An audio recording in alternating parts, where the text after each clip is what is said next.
My name is Jiri Slavicek, which in Czech means George Nightingale. I grew up in the city of Prague, in the Czech Socialist Republic, as it was after the victory of communism. The country was known as Czechoslovakia.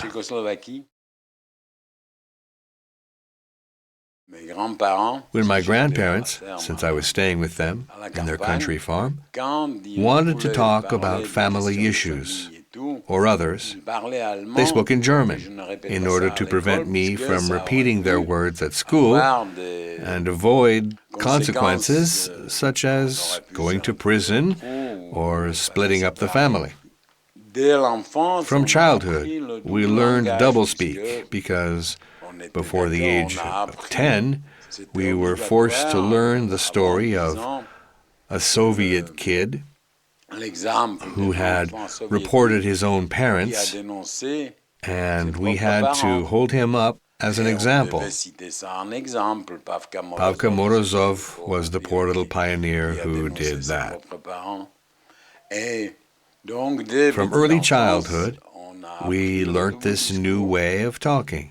The things you could say and the things you couldn't say.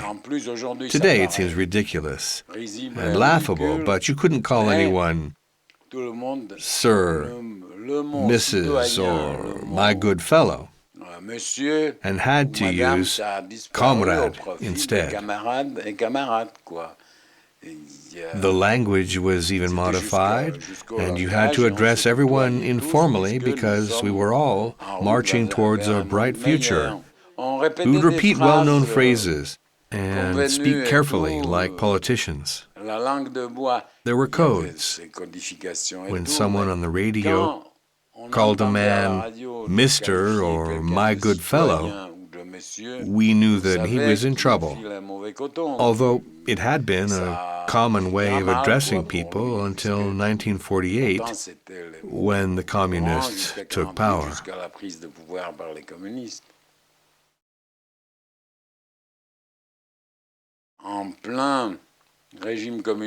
At the pinnacle of communism, you know what was the most subversive book in Eastern Europe and Czechoslovakia in particular?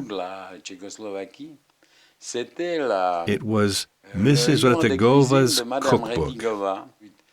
There were dishes you simply could not cook because all the shops were empty. We thought that was fantastic. Our grandparents lived in heaven and could eat anything they wanted. Imagine, in this book, the recipes were impossible to follow.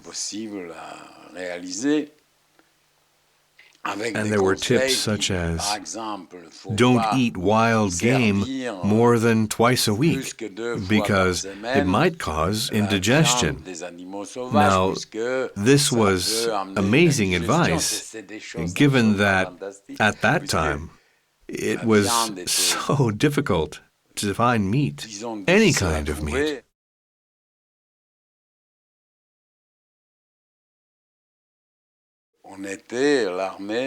We were one of the armies of the Warsaw Pact, and the other armies fell upon us with one major problem. We didn't understand why, because it was allies against allies. We felt, well, it's a bit hard to explain, we felt sorry for them. That's why it will never happen again. We thought we started to understand what kind of world we're living in and what we want. And we didn't want much, just freedom of the press and living within our means. There was nothing anti-Soviet or anti-communist about that. They made up a basic anti-communist country because communists were attacking other communists and they were marching upon us. I know we were not the only group of soldiers saying to our chief officers, we must fight back, we must do something. But we couldn't. Even 40 years after, It still seems unbelievable. But we thought these poor Russian soldiers were foolish. You're looking for some kind of revolution. You can either use a microscope or go elsewhere because there's nothing here. You're crazy. But they didn't have bad intentions until they started to shoot. They killed quite a lot of people. Not one soldier, always civilians. It's one of the dates I remember clearly. 6th December 1968, 1500 hours and 3 minutes at Orly Airport.